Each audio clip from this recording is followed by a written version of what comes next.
knows how many yeses you have. I agree with others to avoid conflict. I find myself unable to say no to things.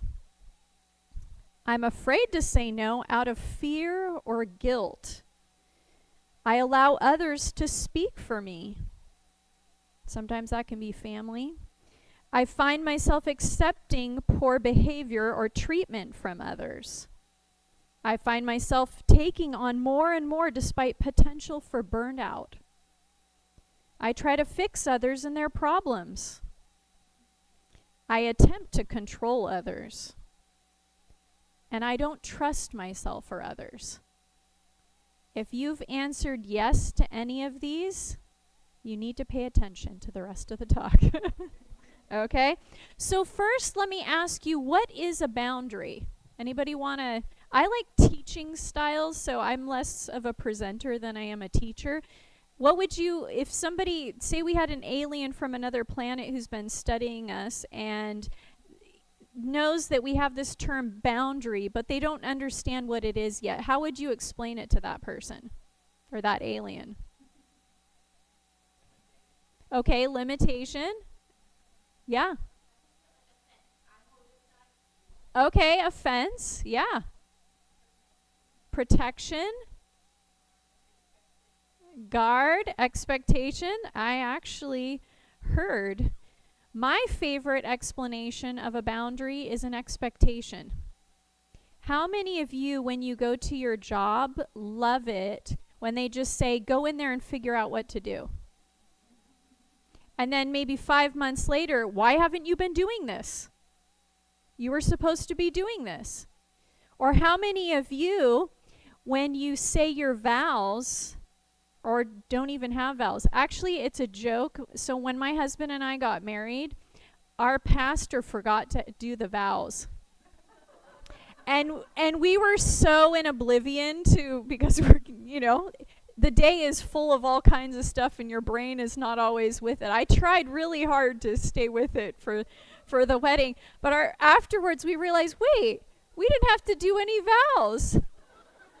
I'm not obligated to do anything in this marriage now because I didn't have to give any vows. So we joke about that. But realistically, how would you like it if you got married and there were no expectations? Wouldn't that be difficult? Or what if you raised your children without any expectations? What if you got out on the highway and there were no signs, there were no speed limits, there were no signs to tell you which exit was which? No numbers, no words? Wouldn't that be really difficult if we had no expectations put before us? We actually need boundaries. I want to take a step back though, because I want to build up to what I'm pointing to. Something that we don't often think about. How many of you feel like you're not the smartest person? Don't raise your hand. We don't. You don't feel like you're the smartest person. Do you know that oftentimes we don't think we're the smartest person because we're only focused on intelligence in a certain area? We don't think about other areas. And a psychologist, he's still alive today, his name is Howard Gardner, and he came up with the 8 types of intelligences. And if you look at this screen here, you can see that there's all different types of intelligences. And maybe you have one of these intelligences and you never even considered that you were intelligent in this area. How about nature? Some people are really good at growing things. Some people are really good with animals. They just understand all kinds of things about animals. I have some friends and they have a daughter, and their daughter regularly has birds just fly to her hand, and she'll bring the bird in the house, and they're like, "How did you do that?" And she's just so good. She's like a little Cinderella or something, or Snow White, but she's so good with animals. I don't know what she's going to grow up to be like, but it's pretty amazing. How about bodily and kinesthetic? Can you think of athletes who can do all kinds of sports? You know, they even transition professionally from one sport to another sport professionally. Those are the types of people we would consider kinesthetically or bodily. How about musically intelligent? Anybody play an instrument or more than one instrument? You just naturally seem to get music, or you can sing and play instruments. Spatially. Now, spatially, I like to think of anybody in here good at packing a car? Like, you can just see everything. You know how to put it in boxes. You know how to fit like way too much stuff into a small space. By the way, this is one of my superpowers. I love this. It's like, I love puzzles though too. How about logical and mathematical? Linguistic and logical and mathematical, these are the ones that we typically think of when it comes to intelligence. But those aren't the only types of intelligences. So Howard Gardner came up with these 8 different types of intelligences, and he also added too that there are other intelligences that could be added to this, like spiritual, existential, and moral intelligences as well. But what I want to focus on is the 2 on the bottom. These 2 types of intelligences we're going to look at. And these 2 types of intelligences actually make up what we're talking about when we talk about emotional intelligence. Katie actually referenced this earlier, but I'm going to expand on it a bit. So all of the aspects of emotional intelligence include these 5 things.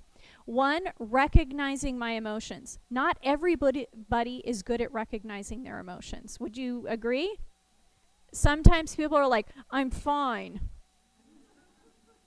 And you can tell, okay, that's not what fine looks like, but you're saying that, but your body language is saying everything but that. Most of us do not have a very large vocabulary when it comes to intelligence. We know maybe 5 words to describe how we feel, but we've never considered, anger is a category. What about righteous indignation? What about wrath? All these other areas that are more specific to anger, if I'm feeling anger inside. Can I describe that, or do I automatically go to I feel bad or I feel good? That sort of thing. But after that, what we recognize is not just our emotions, but how do I manage those emotions? Sometimes we work with people and they're all over the place. They have a great resume, but they do not handle their emotions very well. They don't manage them, and so they may come into work late. They may not come in at all. They may, become very angry with people or lash out because they haven't learned to manage those emotions. These 2 aspects make up what I call interpersonal intelligence, and you can see that right down here on the screen. That's important for us. Some of you may be a doctor and you have a patient come in and you say, okay, tell me what's going on. I don't know. On a scale of 1 to 10, I don't know. I'm not sure, And those types of people may not have the best intrapersonal intelligence or personal intelligence. How about number 3, recognizing other people's emotions? Do you know sometimes we may understand our own emotions, or we may be able to manage our own emotions, but we're less apt to recognize other people's emotions. Do you ever pay attention? I think I mentioned this yesterday, maybe with an individual, I'm not sure. But sometimes the best way, in the Q&A, sometimes what helps to recognize people's emotions is to know what their baseline emotions are. Parents know this if they have kids.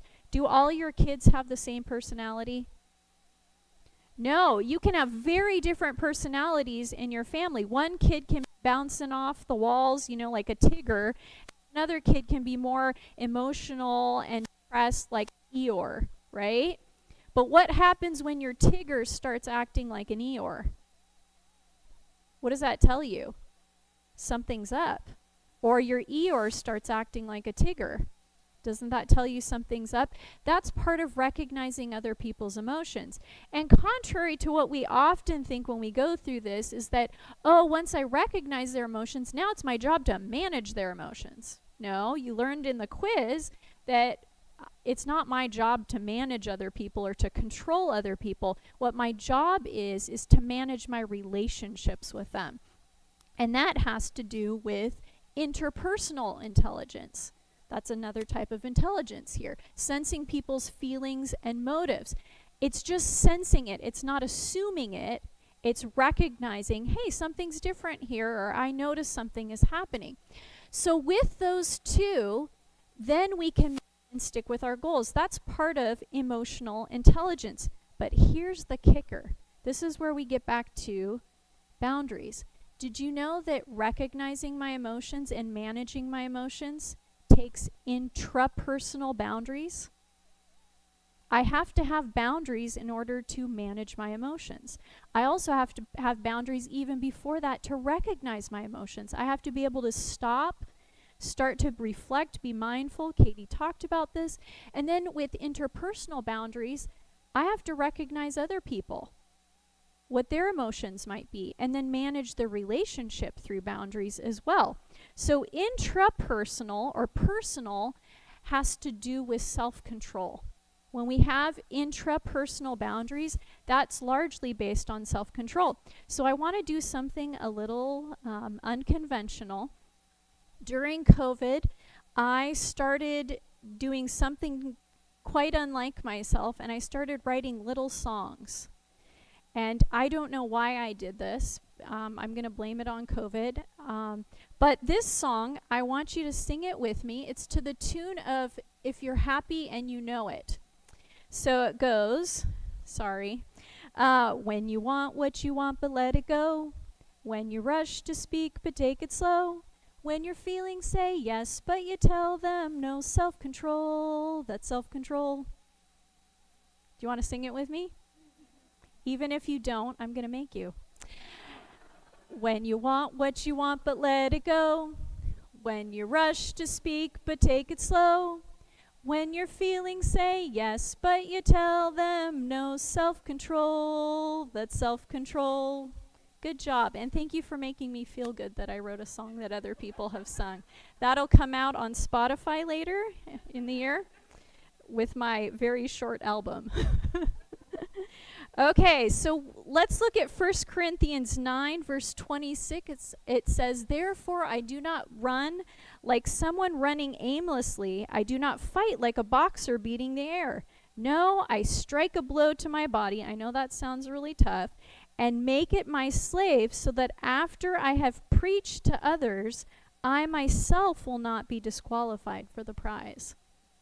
That has to do with self-control, isn't it? And we know from athletes, we just watched the Olympics this summer. Maybe some people did.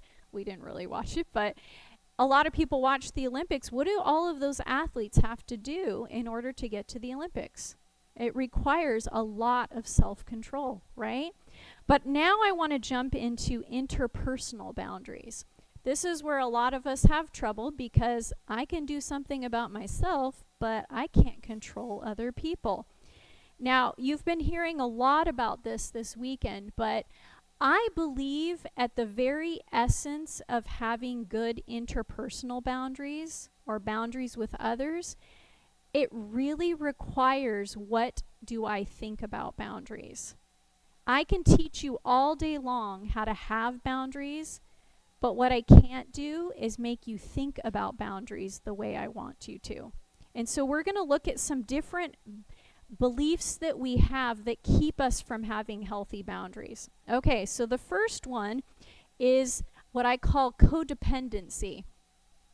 I'm a nobody without a somebody. How does that keep us from having healthy boundaries? If you looked at it, you will meet all of my needs. Sometimes this is the belief that other people are going to meet all of my needs, and so then how do I keep healthy boundaries when I'm relying on them to tell me who I am? So what do I have to do? In order to dispute this belief that keeps me from having healthy boundaries in my life, one of the things I think is vastly important that we often don't consider is rather than taking on other people's values, learn to determine what values I need to have myself, and because God's telling me these values are important. So these are just some of the things that I recommend to my clients, is to think about each one of these things in terms of health. What is important to me? Do you know not everybody has the same beliefs about health, same values about health? Somebody may go to the gym for 3 hours and just go at the weights like crazy, and to them, that's healthy, being as big and bulky as they can be. Somebody else might value health in terms of how many different supplements can I take in the morning before I start my day. Somebody else's health can be, I go through the local health food store and I only pick out organic ingredients. I only eat certain things that are this way or that way. Do you realize that when we talk about health, it's not the same for everybody?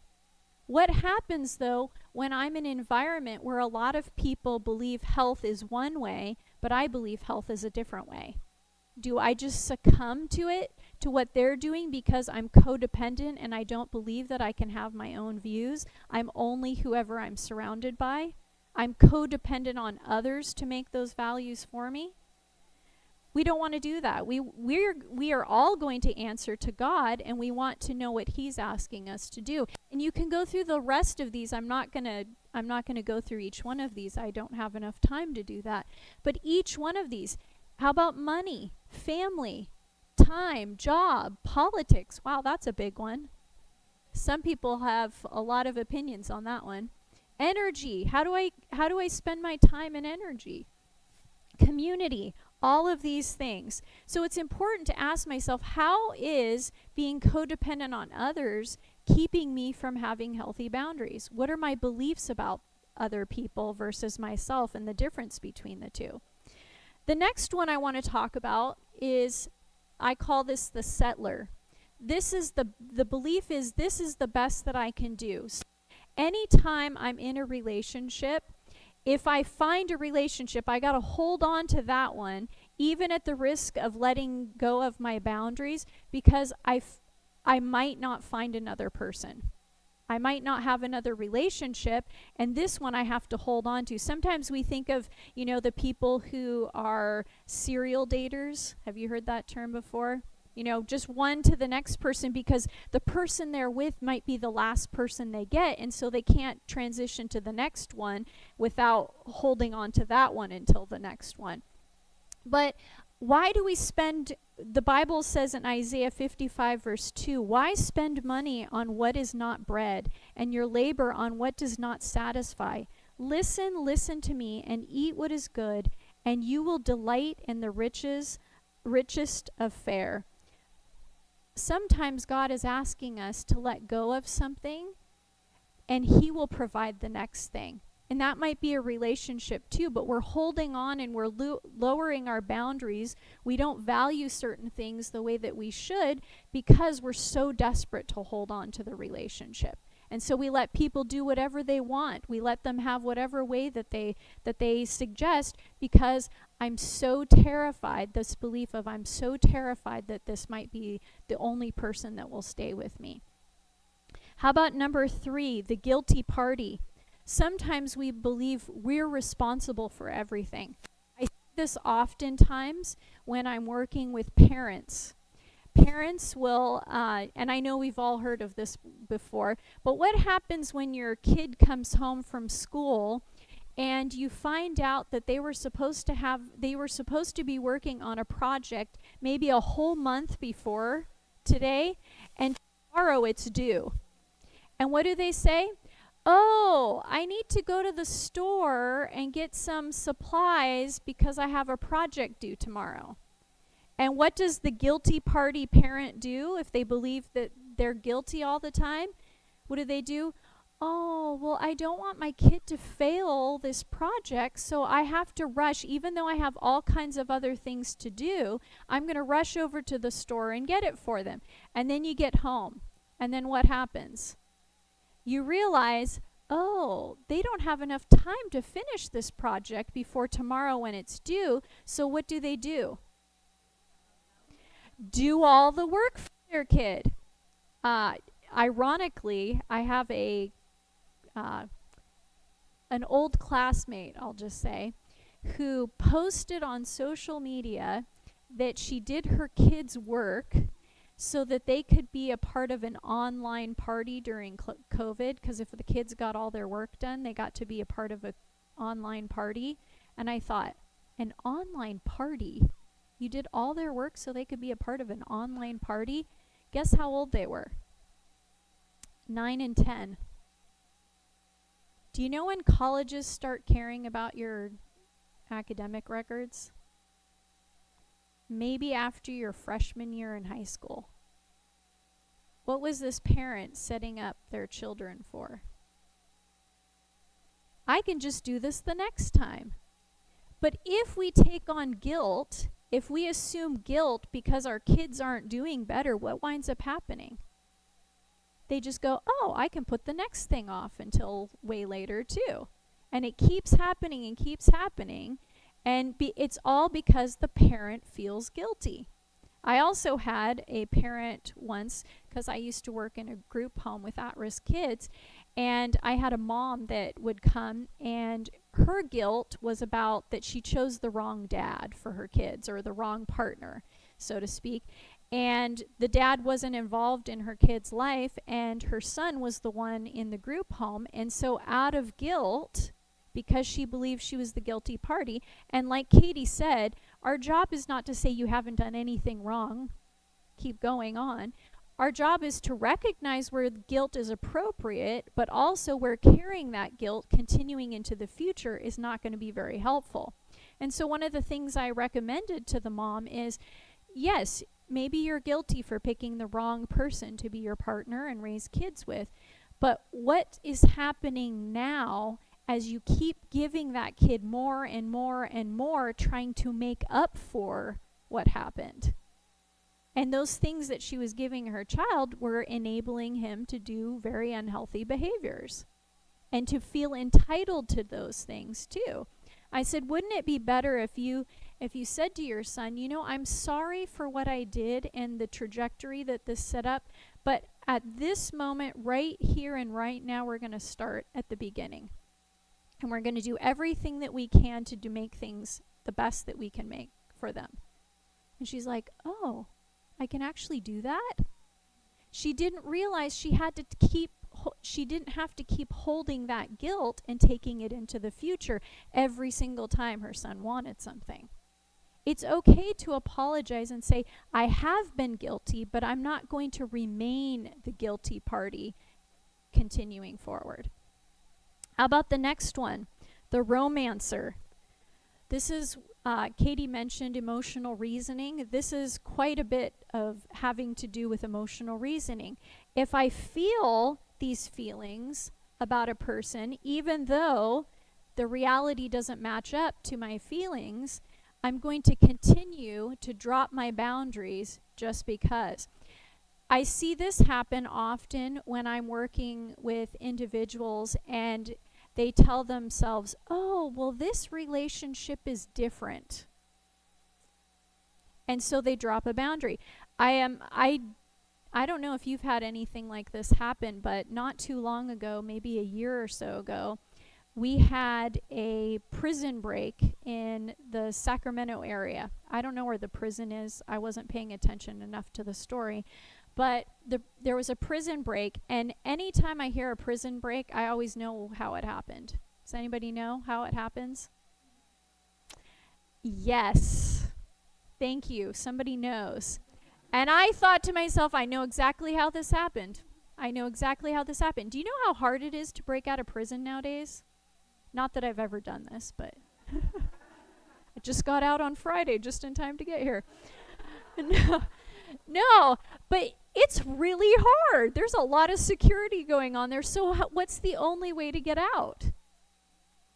An inside job. It has to be an inside job. But who's the one who lets them out? Typically somebody who thinks, oh, this person is different. They're going to meet all of my needs. I feel so good about this relationship. And sometimes we do that. Maybe we have rules at our job. Maybe we have rules that we're supposed to abide by at church or whatever the case may be. And what do we tell ourselves? Because I feel different in this situation, I should just follow my feelings and let down my guard and let all kinds of things happen. Do you know what I recommend to my clients when they're tempted to do that? I say, I want you to think of the most respected person you have in your life. And I want you to imagine telling them what you're about to do. How do you think they would respond? That's a really good way to consider not going with your emotions on this one too.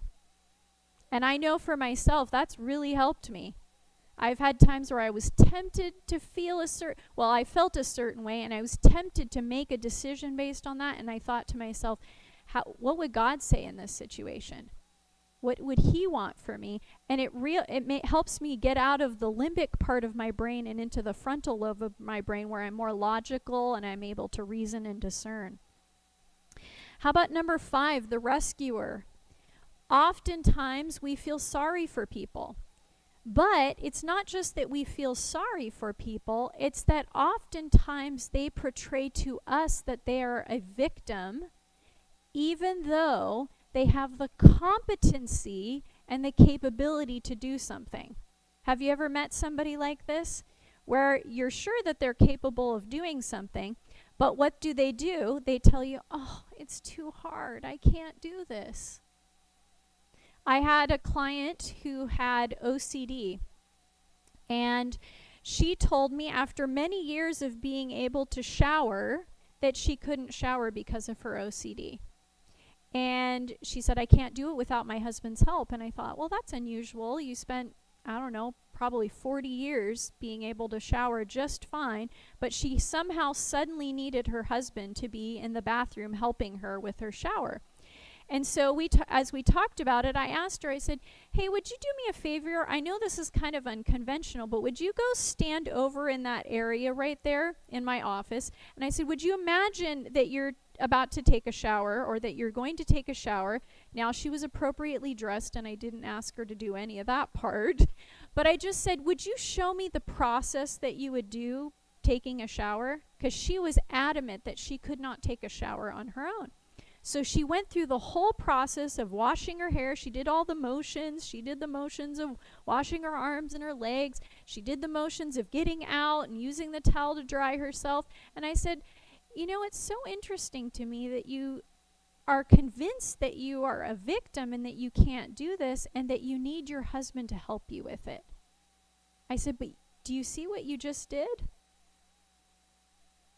And she had never thought about it in that way. It was just the emotions that she felt that made her feel a victim, but she hadn't ever considered, I can actually do all of these things. And sometimes what do? I think this is one of the most hurtful things that we can do to others, is teach them to feel incapable of doing something. And so oftentimes we go to rescue them.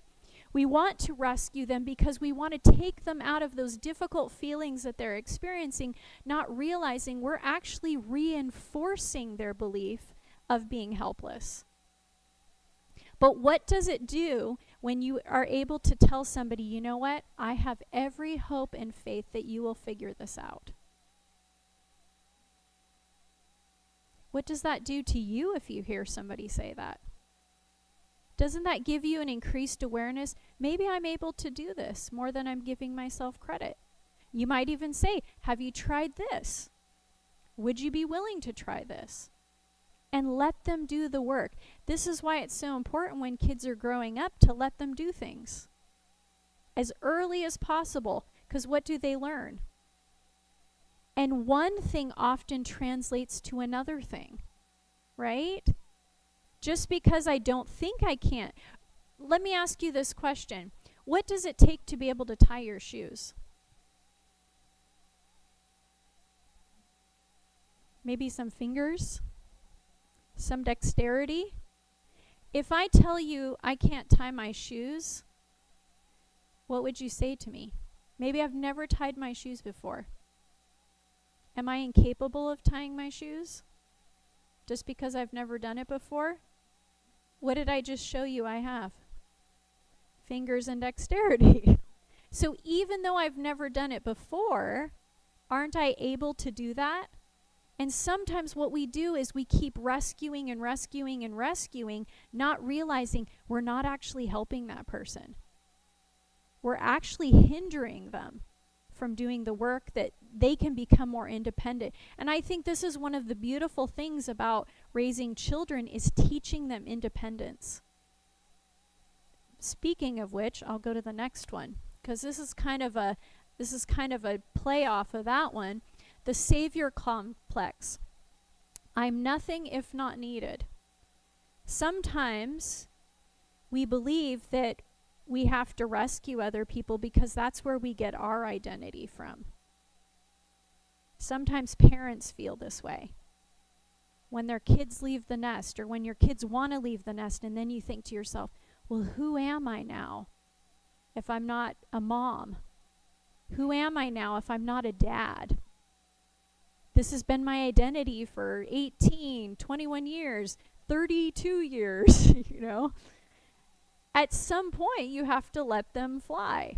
It's better earlier to let them do those independent tasks before they get to there. But what is this one about versus the previous one? This one has to do with more that I need to be needed. This is where I get my identity. And so we drop our boundaries. We don't take good care of ourselves. We constantly help other people because that's how I get my needs met, I think. But in reality, aren't I actually helping people more when I give them that independence? What about when we retire? Sometimes it's not a good idea to retire for some people. You know why? Do you know that depression rates often go up right after retirement? Why is that? Because so often we get our identity out of the jobs that we do, and we let go of the job thinking, oh, this will be great. But what happens when my identity was in doing all these different tasks or leading all these different people, and now I don't have that anymore? I might have to change that belief to keep me from bugging my spouse now that I'm home all the time and trying to manage them.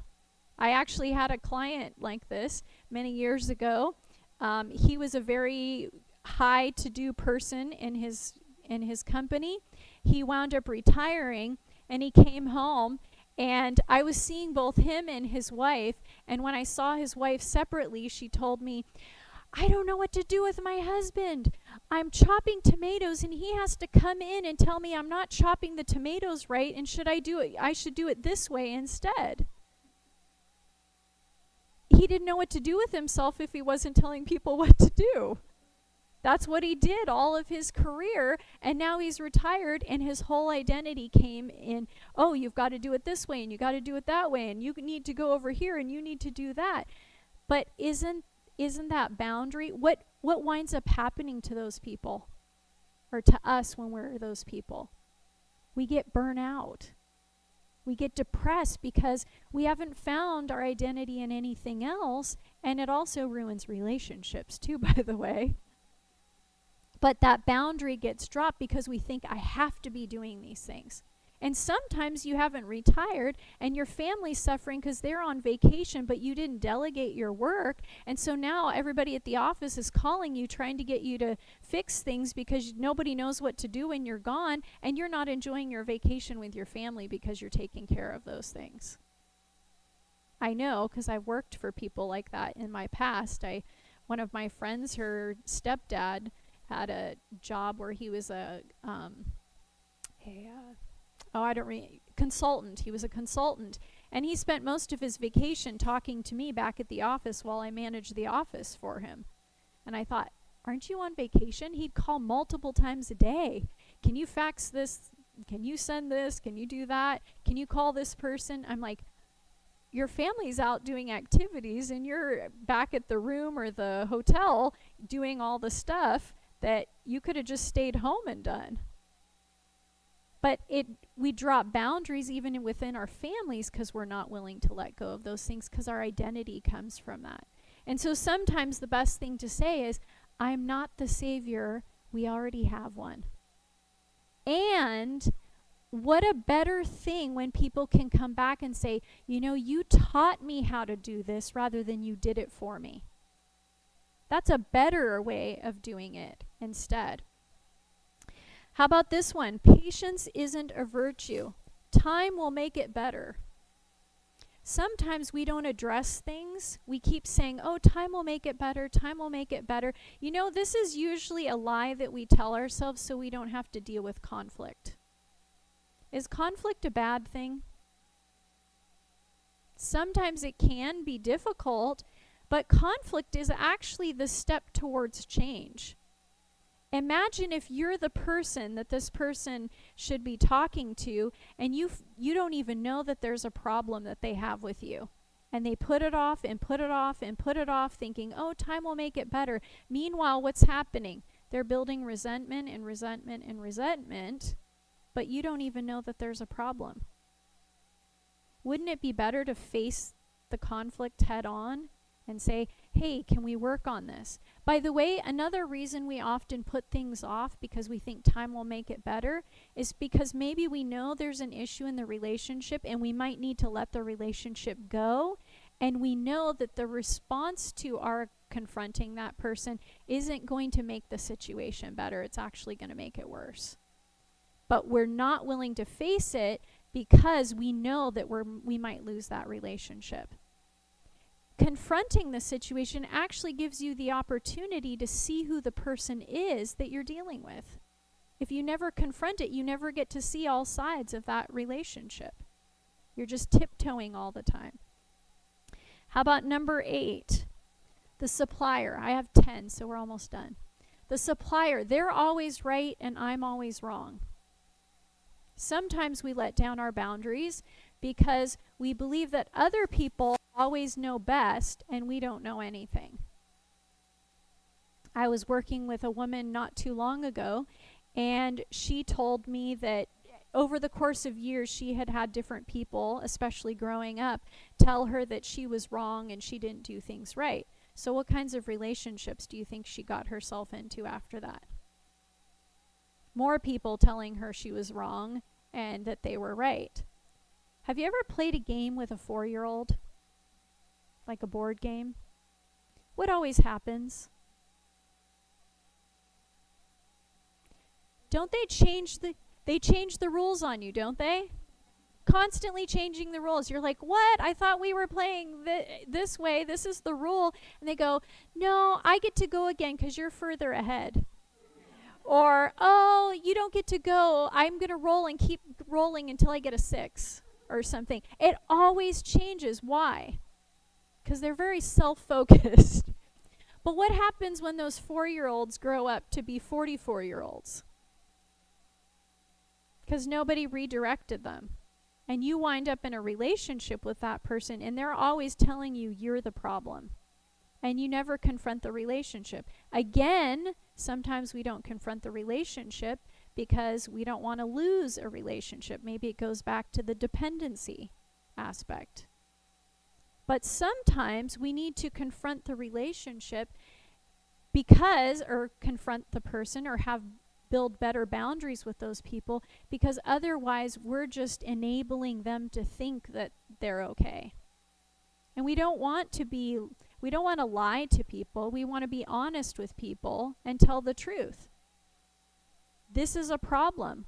I can't always be wrong. By the way, I had somebody in my life tell me, I know this is going to be surprising, but they told me, anyway, I'll just say it was a he. He told me that, Amanda, you give people advice all day, every day. Sometimes you need to listen to advice. And then he said, I'm going to be the one to tell you what to do now. How do you think that went over with me? Now, in some cases, we're dealing with narcissists, true narcissists, when they're always right and we're always wrong. And in this case, I thought maybe this person had some narcissistic tendencies because they weren't able to ever see any of their own flaws. And by the way, that's a sign of a healthy person when they're open about their own flaws. And I'm not saying I'm perfect, but the way this person conveyed that message was very much, I'm right and you're wrong. And while I do not recommend arguing with a narcissist, I don't think that's healthy. The best thing is to stay away from them if they can't see any of their own faults. I tried something because I'm a little snarky sometimes, but I said to this person after this had kind of gone on for a while, I said, what is it about you that wants to be in a relationship with somebody who just can't get it?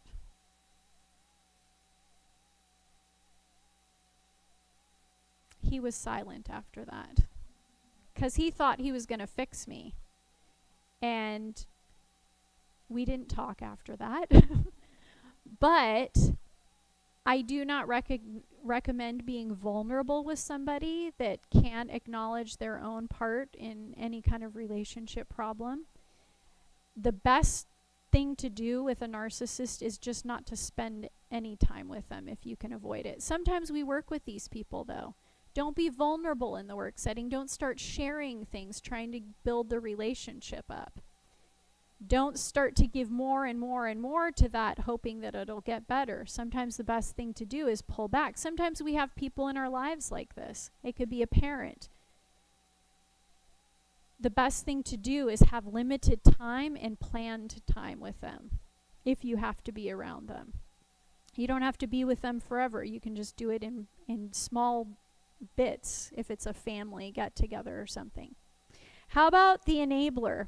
I can't let go or something bad will happen. Sometimes we don't just have victims in our lives. We have people who are perpetually making poor decisions.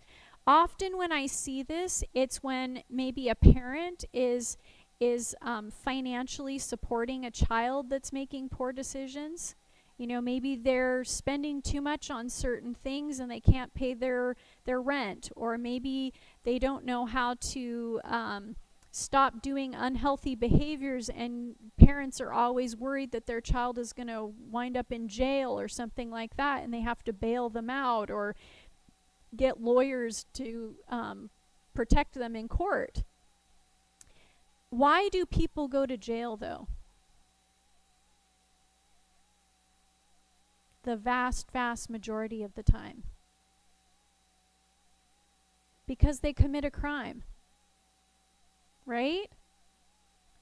Why would I help somebody get out of jail if they committed a crime? Why would I be fearful that they might go to jail if they're not doing their part? There's a rule in therapy that we have, and we don't often talk about this, but the rule is I should not have to work harder than my client. And sometimes what we're doing is we're working harder for the people in our lives than they're working for themselves. What happens when we do that? We're enabling them. We're allowing them to continue being poor stewards of their finances. We're allowing them to be poor stewards of their time and their energy and their resources by helping them out. But what if we have a person who is threatening suicide? That's a really scary thing to happen. And I see this more and more with young people where they're staying up all night with their friends on the phone, or, going back and forth with them because they're afraid that their friend might hurt themselves, or worse yet, commit suicide if they don't stay on the phone with them. How do we have healthy boundaries with those people, or how do we teach others to have healthy boundaries with those people if that's what's happening? Because it's a very real fear. One of the things that you can do is recognize that, police officers aren't just there to arrest. Did you know that? They have another job. Does anybody know what their job is? Protect and serve. And under the category of protecting and serving, did you know that you can call them and have them do a welfare check on somebody that you're concerned about? So often, though, people, even if they don't realize it, are emotionally blackmailing us into staying in unhealthy relationships with them, because they'll say things like, well, I'm going to hurt myself if you don't talk to me, or I'm going to hurt myself if you don't stay, in my atmosphere or my sphere. And so we can't do our jobs, we can't get good sleep, we can't take good care of ourselves. Those are all boundaries, because we're trying to keep this person alive. And maybe that person even says, I don't want you to tell somebody else because I don't trust other people. unless you're a professional that knows how to take care of somebody with mental health issues, I recommend, even if the other person doesn't like it, refer that person to help. And you can have police officers do a welfare check. They'll come and ask questions, and it will take you out of that triangle of being a part of that problem. And so you can call them. They'll do that. If that person truly is going to harm themselves or harm someone else, they'll do a 5150 and they'll take them to the hospital. And you do not take on the responsibility of taking care of that person. At the very least, ask somebody who's in their family, did you know that this is going on? They need help. They need to go to a therapist, or they need to do inpatient treatment. Whatever the case may be, not taking care of yourself does not take better care of the other person. And one of the things, I learned this when I was about 16, I became a lifeguard. And one of the things that we learned in lifeguarding is that you don't risk your own life to save somebody else's life. Because then what happens? 2 people go down. And I see this so often where somebody gets further and further and further into their own depression or anxiety trying to help somebody else, even though they don't know how to do it in the best possible way. So there are resources that you can ask for help. The last one I want to talk about is the dreamer. And this is the person that says, I have to pretend it's something else. Maybe the person that they're dealing with, or the person you're dealing with, has over and over and over again shown you who they are, and you don't want to see it. You want to continue to see somebody else despite who they've told you they are. There's a quote that even says, respect who people tell you they are.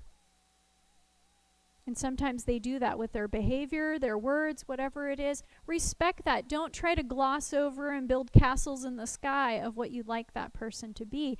Establish a boundary based on what you know them to be, not who you want them to be. The last couple things I want to share with you is a quote from Spirit of Prophecy in Prophets and Kings. It's actually the chapter on Elisha. It's a really good chapter if you haven't read this chapter before. But there's a very small quote within there I think that is quite powerful. She says, even kindness should have its limits. What does this mean? So often we think kindness means letting go of boundaries. Over and over and over again, I should just let go of my boundaries and let go of my boundaries because I'm being helpful. I'm being a Christian. I'm being Christ-like, when in fact, sometimes it's not being Christ-like at all. There's another quote, I didn't put this in here, I reference it a lot, by Charles Spurgeon. If you know, he's an old Baptist preacher. And he talks about true love or true charity. It's when you tell the truth to people. Otherwise, do you know what it is? It's making a soft path for your own feet. Did Jesus choose a soft path for his feet? No, he chose a very hard path, but what did that hard path require? Telling people the truth and having healthy boundaries with them. But oftentimes we don't have boundaries because erroneously we believe that protecting myself is the nice thing to do. But it's not helping the other person. And healthy boundaries are always, not just for me, but for the other person. And so these are some things I want you to remember about boundaries as we close up. There are 3 steps to having boundaries. The first step is recognize what are your values. What is important to you?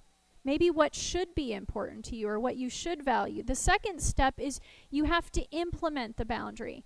Now, this does not mean that you have to tell the other person what the boundary is. Do you know not all situations or scenarios require you to tell people what the boundaries are? Did I need to come up here this morning and tell all of you, do not kick me in the shin today? But what would happen if you tried to? Do you think I'd be okay with that? Hopefully not. No, I would not be okay with that because I know that I deserve to be respected more than having people kick me in the shin. So just because I implement a boundary does not mean I have to share it with everybody. Now, there are times when you do have to share your boundary with other people, especially with your kids, and often. But then the third aspect of boundaries is there has to be a consequence. Now, I don't know about you, but one of the few things that keeps me from driving fast, or at least faster than the speed limit, is seeing those cop cars along the side of the highway with their radars pointed out. Now, if I had a cop car driving behind me everywhere I went, you better believe me that I would be slowing down around the speed limit versus sometimes pushing the speed limit like I like to. And it's not because I'm a narcissist. It's because I'm an opportunist. And some people are not just out to hurt you. They just don't know what you expect of them. If you don't have a consequence, do you know what you're telling people? It's not that important to you. It's not that important to you. The next thing is you have to practice. Practice saying things like, let me think about that. Do you know you don't even have to give a yes or a no answer when somebody asks you to do something? You can say, let me get back to you on that one. If you want to sound really nice and really thoughtful, you know what you can say? You know what? Let me talk to my husband about that first. Let me talk to my wife about that first. It makes you look very respectable in your marriage. So if you just need an excuse, just say, let me talk to my spouse about that first, and then I'll get back to you. It gives you some time to think about it, because sometimes some of us are still in that stage where we feel like we have to say yes. Another one, I don't feel comfortable doing that. Just practice saying these things over and over and over again. Sit down, decide how you want to respond to certain things, and then practice saying that. So at the time you need it, it will be ready for you. Boundaries are necessary. I think I mentioned this already, but we need boundaries at our jobs. We need boundaries on the road. Where don't we need boundaries? Where don't we need to know what the expectation is? Your children need boundaries. And if you question that, tell me what happens when you don't stay consistent with the boundary. Do your kids not sometimes remind you of what the boundary was? Well, you said we were going to go at 5 o'clock. It's 5 o'clock. We're still not going to the toy store. You said. They like boundaries. They like to know what happens. Good boundaries represent truth and real kindness. There is no such thing as a bad boundary when it's a healthy boundary for both individuals. Boundaries don't require the other person to understand. This is one of the biggest lies I hear people say. Well, they don't understand. I keep explaining it to them over and over and over again, and they don't understand why this is important. Do you know that you don't have to make them understand to have a boundary?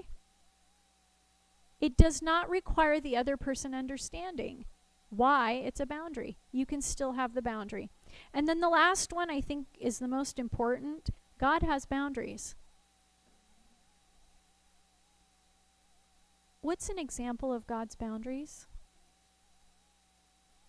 The 10 Commandments, right? Aren't those boundaries? They're boundaries with us and God, but they're also boundaries with us and other people too. Do you think those boundaries are important? If you're ever tempted to believe, oh, their boundaries aren't good, they're not nice, God has boundaries, and Jesus had healthy boundaries when he was on this earth too. Why did Jesus do anything that he did on this earth? As an example to us. And we can have healthy boundaries too. I want to wrap this up with suggesting that all of these things that I mentioned are qualities that healthy people, safe people have. Do you know there will be times where people will have boundaries and you won't necessarily like them, but you'll have to respect them because that person is a safe person and they're protecting the things that are important to them. Healthy people, safe people have boundaries too. There's a list here and I don't expect you to see all of it, but I want to give it to you because I believe in the rule that don't make something if it's already out there. I don't have to make a new version of something if it's already out there. So I just want to let you know that there is I found this sheet online at olivemecounseling.com. Maybe we'll have to make our own so I don't have to refer people to other people's web pages. But olivemecounseling.com/blog/safe people. And this is a list of what qualities safe people have versus the qualities that unsafe people have. And you can look at that. But I want to leave you with this from 1 Corinthians 13, verse 6. It says, love rejoices in the truth. And sometimes boundaries are the best way to show what the truth is in life and in our living and our day-to-day. And just to reference that book, Prophets and Kings, as well, when we look at the stories of Elisha and Elijah, or Elijah and Elisha, we see that in the chapter, I believe it's chapter 18, it talks about how in order to be salt of the earth, there are some qualities that we have to have. And one of the most important qualities is that we have to represent the things that we preach, that we talk about. And I think having healthy boundaries is a way to show people that we are safe people in this world and that they can trust us. And I'll let you know, boundaries were not always comfortable to me. And still, I recognize that not all people understand when I have boundaries. But I have never had somebody not like a boundary that I have that is a healthy person and not come back to me later and say thank you for having that boundary. I see the benefit in it now. And I didn't always feel good about the boundary initially that I implemented, but later I could see that that person appreciated it. So I think that's important for us too. The healthiest people in your life, the safe people in your life, will understand why you have boundaries. And that's a good way to know if they're safe. Thank you very much.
to interrupt the wonderful conversations, but it is 11:20, and we are going to start our last session with Dr. Daniel Binus, Optimizing Brain Function for Resilience in Face of Trauma. I'm looking forward to this one. Just like the others, they've been good, and I'm sure we're going to go out with a bang. So, Dr. Binus, all yours. Last one. Hard to believe it's here, huh? Just a reminder that I'm going to leave a few of these flyers. I think on that back table there.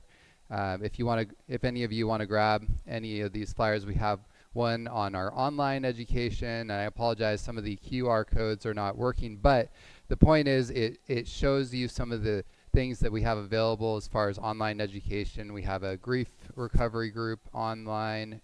Actually, it's not a group, it's a course. And then we also have spirituality and mental health course, and then we have a love and boundaries course. And then the other flyer I'm going to leave, which I'm even more excited about, is our Overcoming Anxiety and Depression program, which is an online program starting October 29.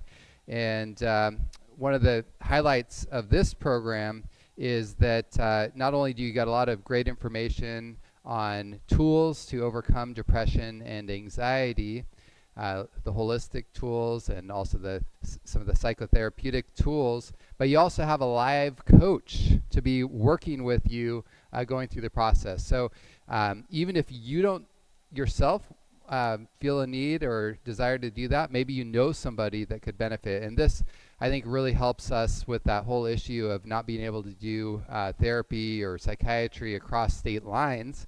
But this is a holistic program that people can do anywhere around the world. Okay?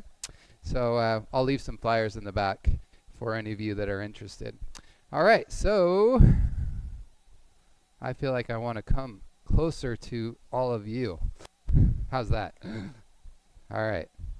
Now, all right, so building resilience in stressful times. And one other housekeeping item.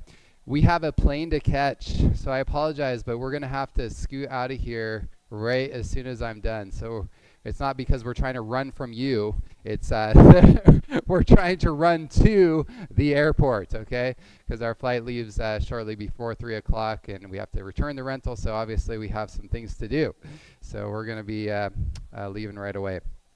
But if you have questions, etc., maybe you could always email us. Also, again, we have a lot of information in our podcasts and online as well. And we are going to try to do our best to make our slides available for review later on. At least I will make mine available, and I shouldn't speak. That's a good boundary, right? I shouldn't speak for Amanda and Katie before I ask them.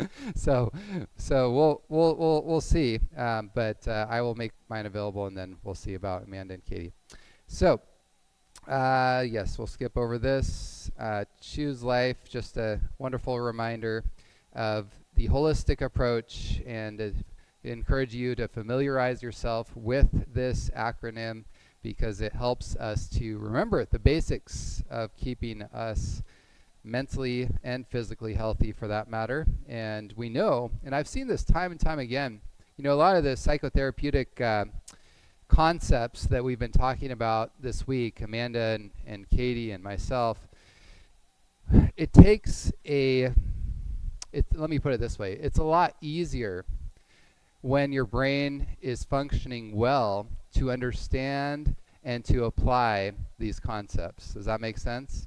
And what I've seen time and time again, especially through our intensive outpatient program, which is a holistic, 5-day-a-week program where people are coming 3 hours every day for intensive treatment, when they start doing the exercise, when they start eating healthier food, when we do the water shock treatment, in other words, the hot and the cold, when we're getting them to get into nature, when they're doing all of these things that are healthier for their bodies and their brains, now they can actually start thinking more clearly to understand the concepts of cognitive behavioral therapy, to be able to, for the first time, maybe have the courage to face some of these difficult emotions and traumas and be able to start processing through that.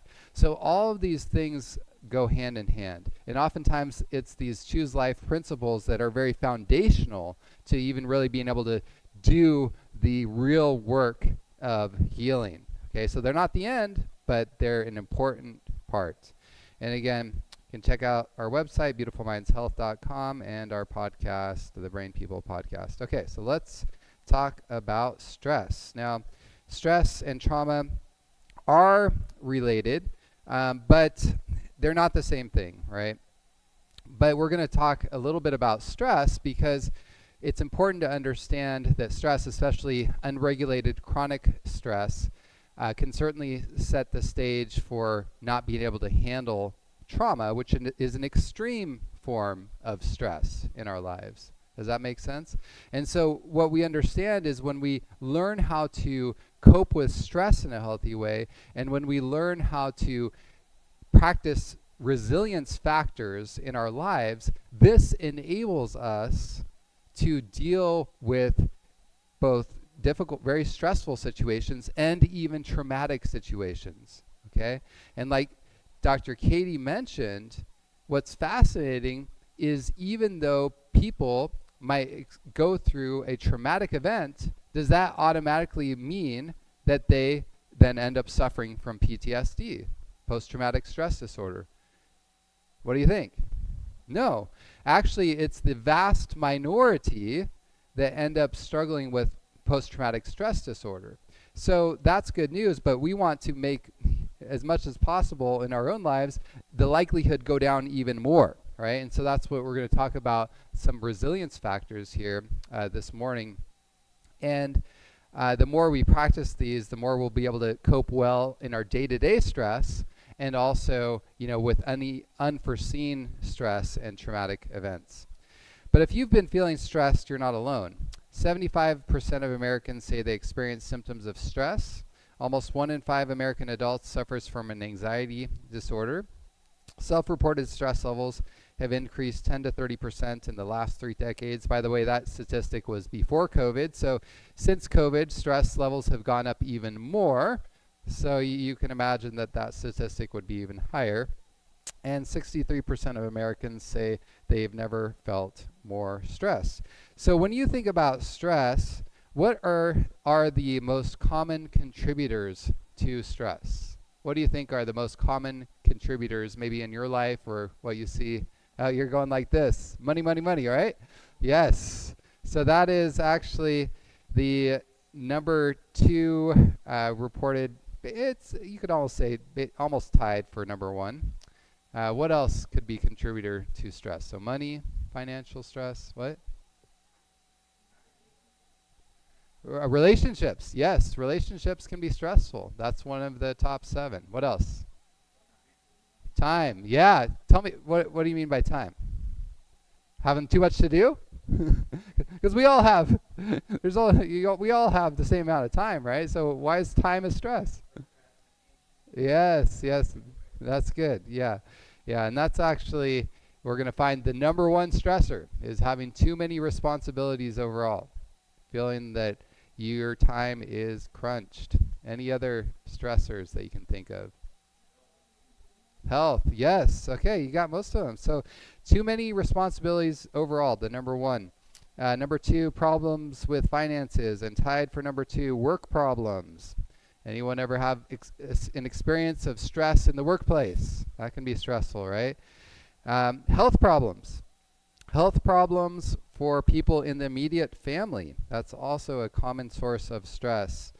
Some people have people with maybe dementia in the family or a special needs child or something like this. These can be big sources of stress, right? Or a family member with cancer. Problems with family members, so just relationship tension. And then finally, being unhappy with the way you look. Hopefully none of us are too stressed about that. So, what is stress?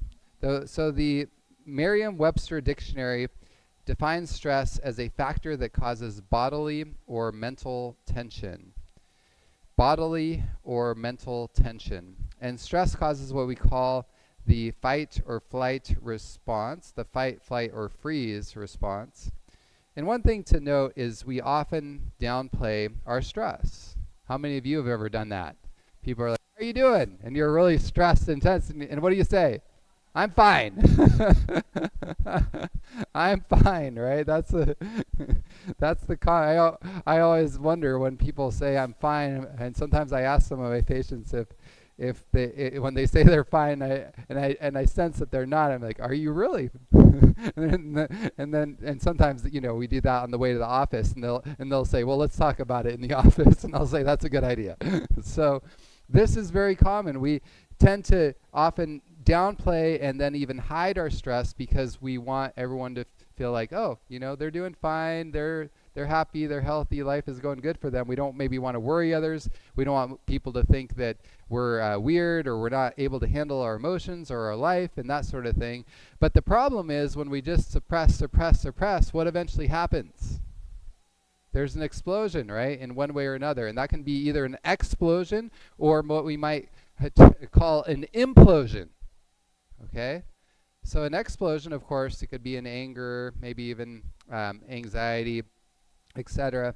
But an implosion is kind of an interesting thing where eventually people can implode and feel basically so overwhelmed that they just kind of give up. They're so stressed out, they don't feel like they have the outlets, and then they implode and they just basically shut down and they become non-functional. That's more of an extreme sort of situation long term. One thing that I've recognized as a man is that, again, I think especially us men, we're supposed to be kind of like strong and macho, and we're not supposed to show weakness, right? So I don't have stress, I'm fine. And so what I've noticed is that I will even tell myself that. So how do I even recognize when I'm stressed? Well, a couple things. One thing that I've realized is if my wife,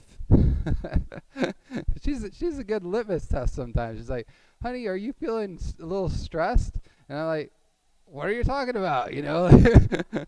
Well, you seem a little stiff. I'm like, I'm not stiff. And I'll be like, oh yeah, I guess my neck is kind of stiff right now.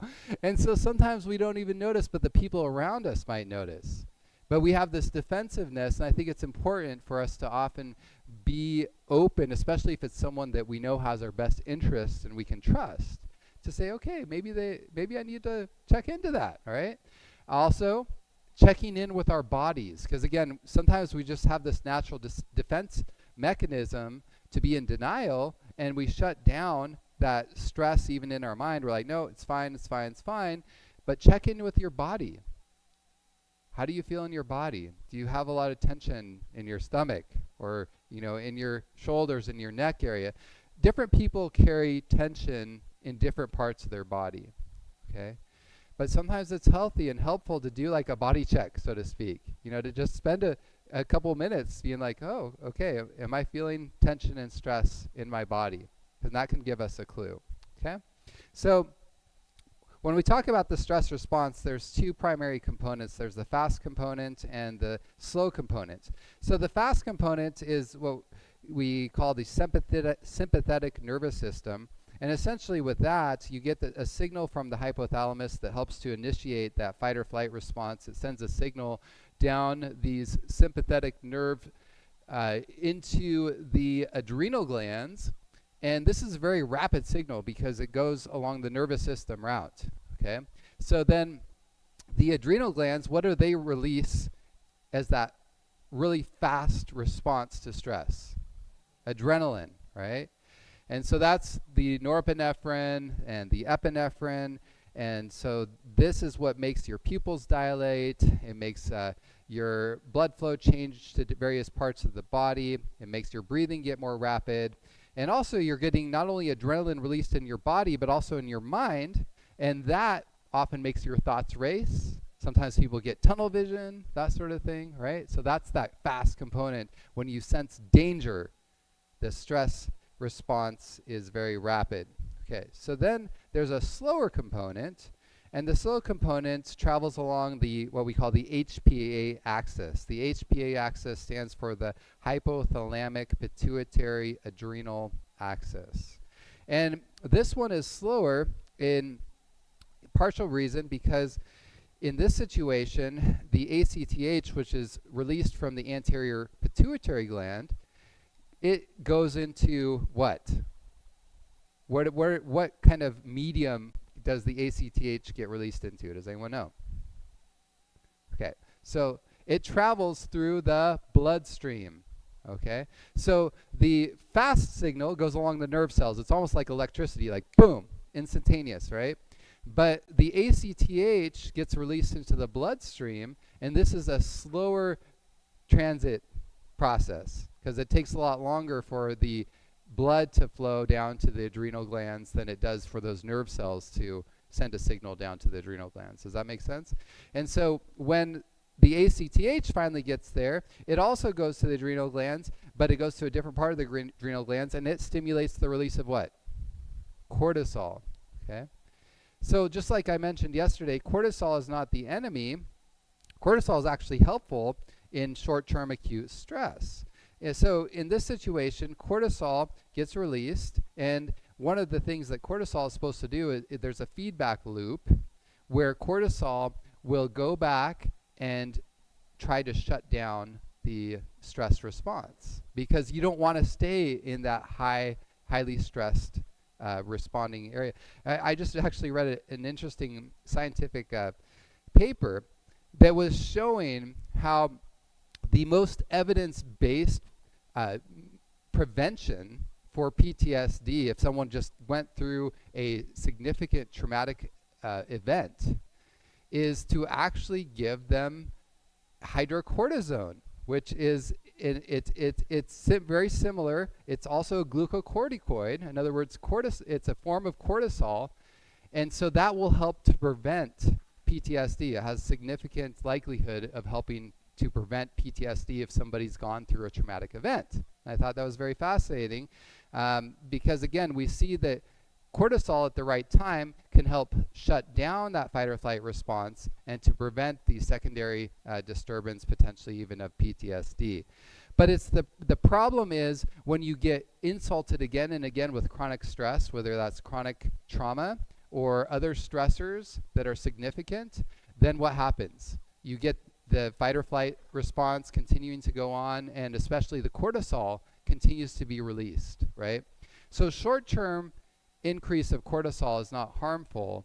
It's the long-term elevation of cortisol that's harmful. And these are some of the things that chronic stress can do to our bodies. Anxiety, headaches and muscle tension, sleep disturbances, weight disturbances, increased risk of illness, harmful coping mechanisms, relationship problems, and memory problems. Comments on this last one. You know, a lot of patients come to me and they might be in their 40s, 50s, and they say, "Doc, I think I might be getting Alzheimer's."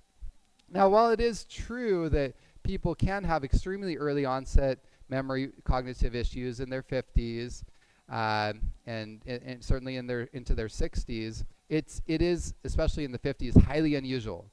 And almost everybody that's dealing with memory problems, especially early on in life, it's because they're chronically stressed.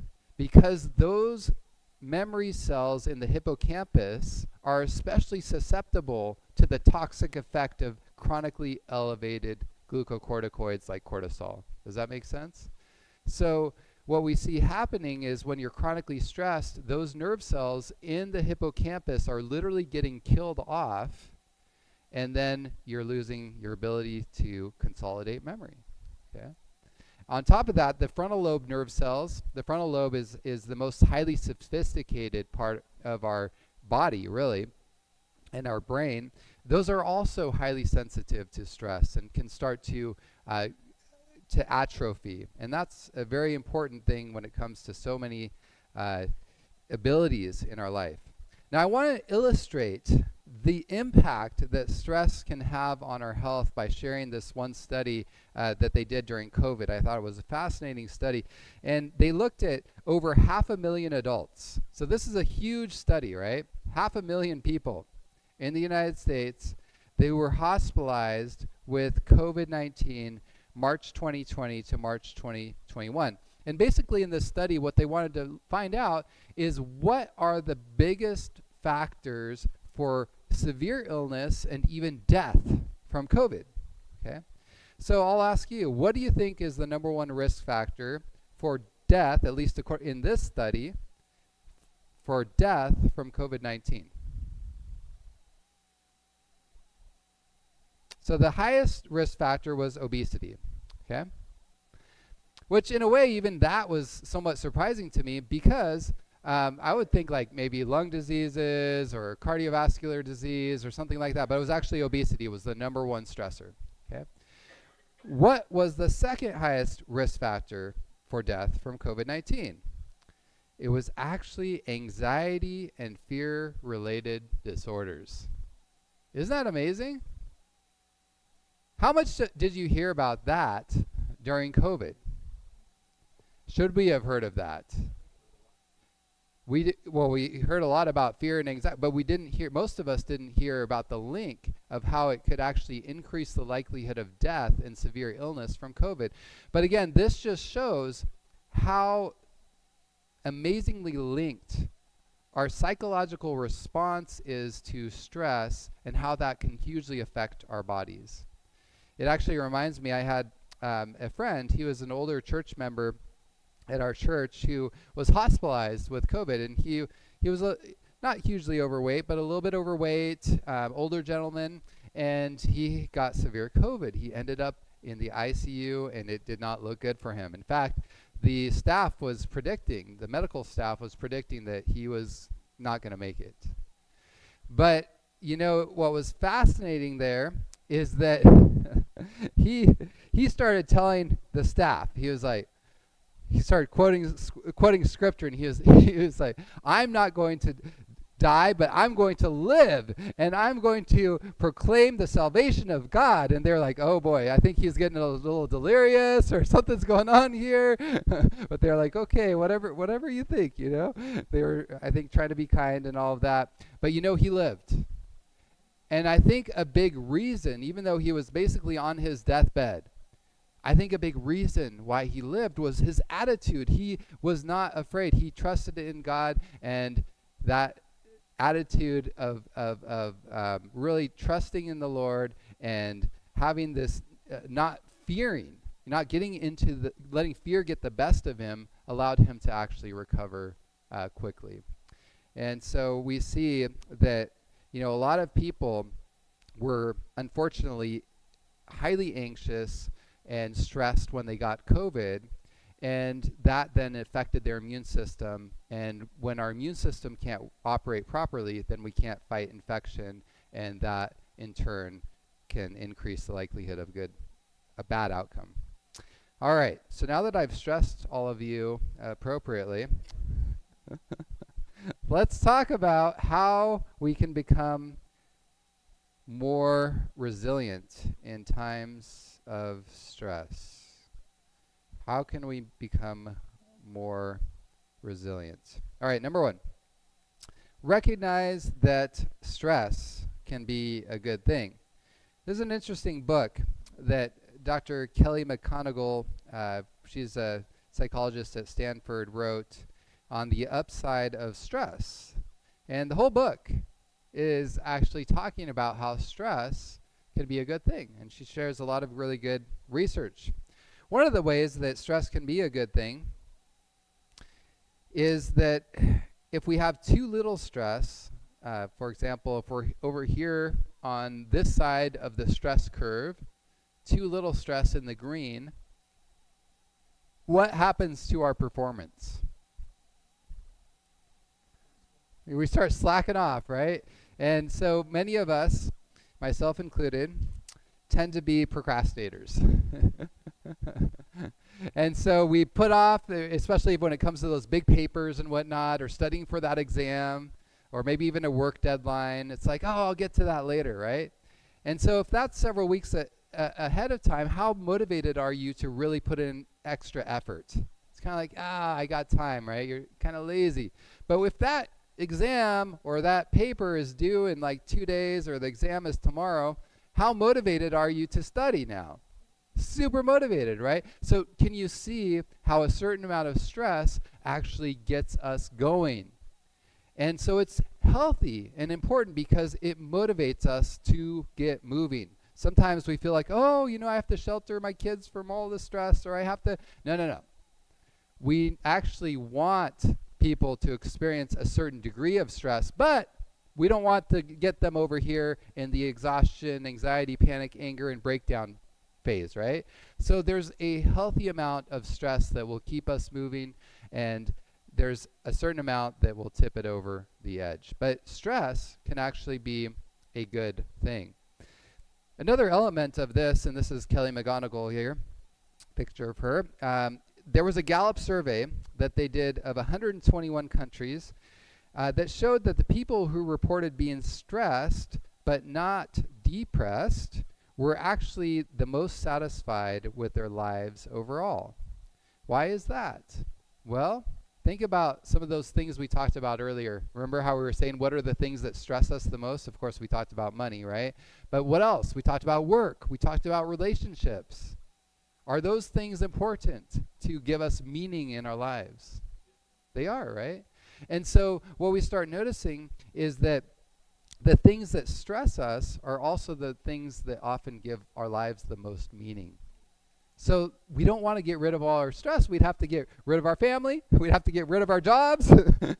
We'd pretty much have to go in a cave. Well, and that would be stressful too. So our goal shouldn't be to eliminate stress, but to manage it.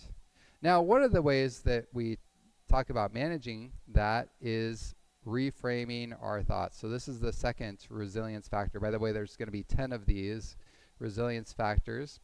Try to reframe our thoughts. So you can reduce your stress by replacing distorted and irrational thoughts with balanced thoughts. Learning about the common cognitive distortions can be helpful. Don't believe everything you think. I have a picture here of a roller coaster. There's a reason for that. How many of you like roller coasters? Okay, like most of you are pretty cautious. How many of you do not like roller coasters? Okay, the majority. But there's a few of you that actually love roller coasters. So, same roller coaster. Why is it that some of you like the roller coaster and others of you hate the roller coaster? What's the difference? Motion sickness, okay, that's it. Yeah, so there's a physiological difference, okay, yes, what else? The dread factor, very good. Okay, so for some of us there is a literal physiological like motion sickness, but for a lot of people that don't like roller coasters, it has to do with a dread, right, or a fear. And then for other people, there's that excitement, that adrenaline, but it's interpreted differently. That's excitement. Wow, this is amazing. I feel like I'm going to die, but I'm not. That's exciting. Right? So the point here is that we can experience the same stressor in life as somebody else, and there can be a completely different response. Does that make sense? And a lot of that has to do with our perception of that stressor, because that helps us to understand, like, what kind of meaning are we attaching to that stressor or that trauma, right? And this is actually something that Katie brought up earlier too in her talk. It's like when we go through trauma and we go through stress, if we can develop what we call a cohesive narrative or an understanding and bringing meaning out of that trauma, it so much easier allows us to file that information away, that experience away in a healthy way. So now we can move on instead of keep replaying it and trying to, because the brain, all that fragmentation is taking place, and the brain is trying to put all those pieces together. And when it can't put those pieces together, it'll keep trying and keep trying and keep trying. And that's why you can't lay that trauma to rest.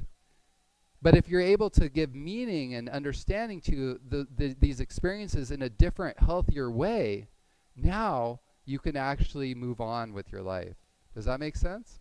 So this is where cognitive therapy, even ahead of time, can sometimes be helpful, because we want to get in the practice of monitoring our thinking patterns, of being taking a step back and saying, is this truthful? Is it helpful? How can I think about things in a truly healthy way? Now, what part of the brain do you think you use when you're using reframing? Is that the frontal lobe? Is it the limbic system, which is the emotional part of your brain? It's the frontal lobe. What part of the brain tends to shut down, especially when you're highly stressed? The frontal lobe. So does this even make sense, what I'm saying? I'm asking you all to reframe when you deal with stress, but your frontal lobe's shutting down when you're dealing with stress. So how does that work? So this is where number 3 comes in. Okay, so practice grounding techniques. So grounding techniques, so let's say we're triggered by stress, we're dealing with a significant stressor. That is actually not the time that we want to, in that acute phase, that we want to reframe. Now, if your frontal lobe is still working well enough that you can reframe, great, do it. But for many of us, we get to that point where it's almost like this switch is flipped, and we can't even reason or think clearly. We're reacting, right? So this is where it's helpful to take a time out, to take a step back, to say, you know what, I need to calm these acute emotions so that I can start thinking again, so my frontal lobe can come back online. Does that make sense? And there's all sorts of grounding techniques, like we mentioned in our Q&A yesterday. There's a lot of them, right? I just mentioned one here, just the 5, 4, 3, 2, 1 technique, deep breathing. But there's all sorts of grounding techniques that people can use. And you want to find some grounding techniques that work well for you. And like was mentioned yesterday, we want to actually practice those grounding techniques when we're not super stressed, so that it becomes easier to do them when we do get stressed. And then you use those to calm down, and then once you're calmer, you can use the reframing. Okay. Number 4, practice acceptance. Practice acceptance. We will sometimes experience sadness and stress despite our efforts to reframe our thoughts. It's normal to experience a range of emotions. We can avoid secondary disturbance by practicing acceptance and self-compassion. Sometimes our feelings are valuable clues to tell us what we need, like social connection, etc. So the point here is we don't need to just pretend and say like, oh, anytime I have anxiety or anytime I have feelings of depression or loneliness or sadness, that's bad. I should not feel those. That is actually not only a fallacy, but it's a huge danger. We need to be aware of those emotions and tune into what they're trying to tell us. Again, we don't want them, like Dr. Katie, I like that saying, we don't want them to be dictators, right? But they can be indicators. They can indicate, hey, they're like a flag saying something's going on here. And so don't get down on yourself if you're having some quote-unquote negative feelings. And I don't even like that term really, because I'm not sure, well, yeah, maybe there are some feelings that are truly negative, but a lot of them are extremely helpful. Like even anger can be an indication that a boundary, like Amanda was talking about, is being crossed, right?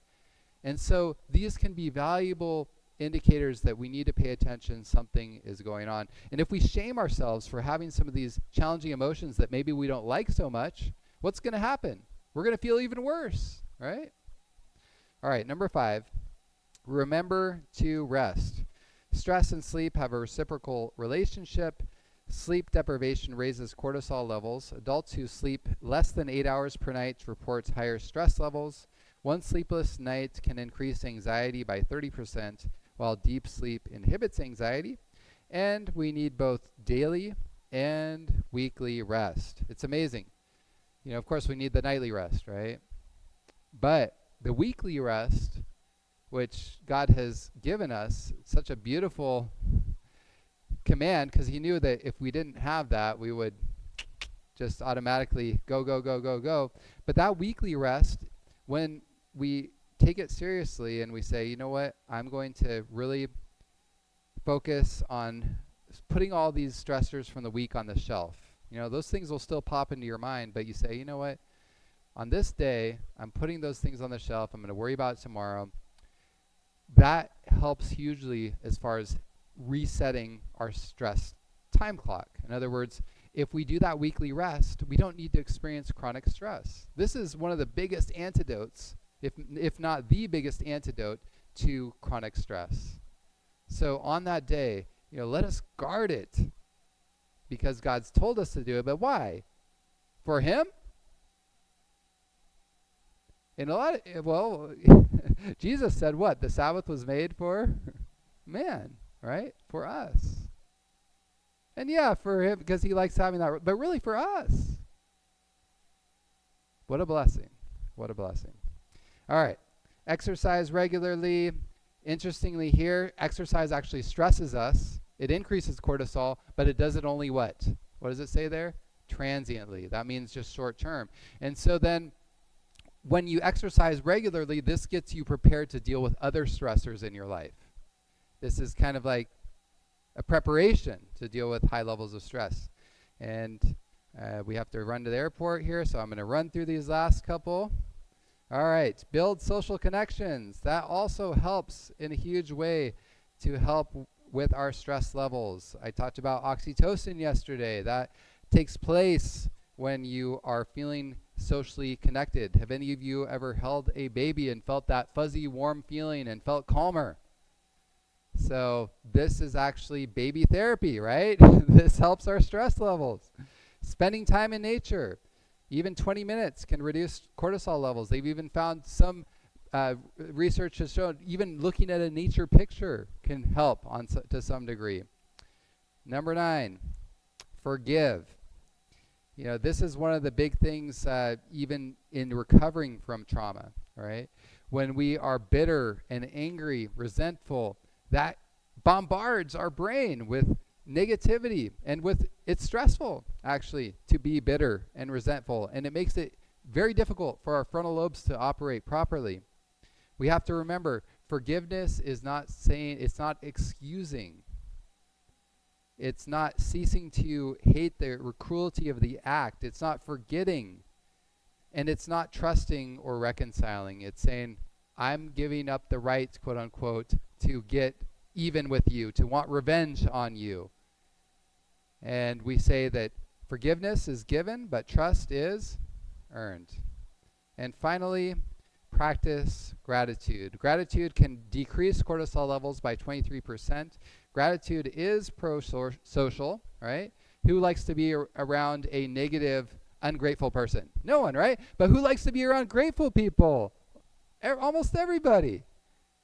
Yeah, exactly. And so it's pro-social. There was a 3 good things exercise that even after just 1 week showed reduction in depression and anxiety symptoms, which is amazing. So at the end of the day, they wrote down very simply 3 things that went well that day and why.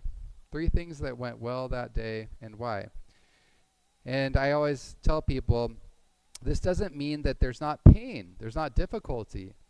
But what does it do? It helps to contextualize the pain and the difficulty. In other words, it helps us to remember, despite the challenge and the difficulty, there's still good in the world, in my life. So I want to end by sharing this story about Frank. And I love his I don't think he drinks coffee, so his mug there. It says, "Let me be frank with you," on there. Yeah, it's a good one, right? So this is Frank, or Frank Hazel. I don't know if any of you maybe have heard of his brother, or cousin, I'm sorry, a little more famous, Michael Hazel. But Frank is, he's actually now working in the General Conference of the Seventh-day Adventist. And he was my religion teacher when I was in Austria, in Bogenhofen. I spent a year there in college. And wonderful man, my favorite teacher while I was over there. He was just like cool, calm, and collected, but just exuded the love of Christ. It was just beautiful. And he had 3 wonderful boys, an amazing wife. Well, not that long after I left Bogenhofen, unfortunately, his wife was diagnosed with breast cancer. Very sad situation. And of course, they fought, they prayed, and his wife ended up dying. Very sad. And Frank plunged into a depression. This was the love of his life. He was now with 3 young boys on his own. And of course, you go through all those questions like, why God, why me, all these things, right? This is traumatic. He was not doing well. Well, his aunt, who had also lost her spouse, called Frank and she said, Frank, I want you to do something for me. This has helped me. I want you to practice it yourself. So what she told him to do is she said, I want you to take 10 days. And for 10 days, write down 10 things that you're grateful for. And every day they have to be different things than the day before. Or, they have to be new, right? And you have to write why you're grateful for them. And at first he did not feel like doing that because, of course, he was depressed. He was sad. He was grieving. But he said, okay, fine, I'm going to do it. So he started doing it. And he started writing simple things like, I'm grateful for the green grass outside because it gives me a sense of peace. I'm grateful for my car because it allows me to go to the grocery store and get food for my family. I'm grateful for my eyes because it allows me to see the flowers outside. And it was a very interesting process that he went through. And over the course of several days, he actually started feeling significantly better. Now, did that exercise bring back his wife? No, she was still gone. So in a lot of ways, you could say, well, nothing really changed in his life. But what changed was, again, he contextualized his grief. He contextualized the loss. He realized even though, yes, there is still that sadness there, and yes, I am still grieving, and yes, I still do miss my wife, but there's still a lot that's worth living for. And life is still a blessing, and God has still given me a lot of gifts in my life. So again, it didn't take away the grief, but it contextualized the grief. And that's so true with gratitude. It doesn't fix the trauma, so to speak, but it helps to contextualize it, right? Well, it's been such a blessing sharing this weekend with all of you, and I hope that you've all taken some nuggets home that you can apply practically to your day-to-day lives. And I'd love to just have a prayer with you before we go. Why don't we bow our heads? Father, I thank you for each person here, each family represented, and I pray in a special way that you would guide each one of us as we go from here.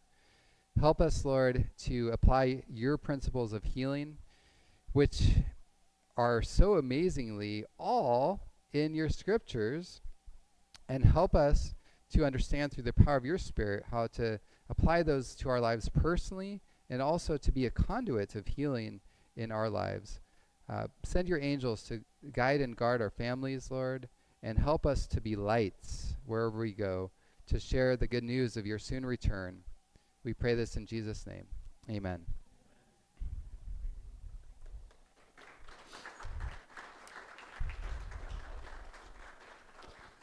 Thank you. And again, I'll leave a few flyers back there in the back in case anyone's interested. Awesome. Thank you very much. It was a blessing having them, wasn't it, everybody?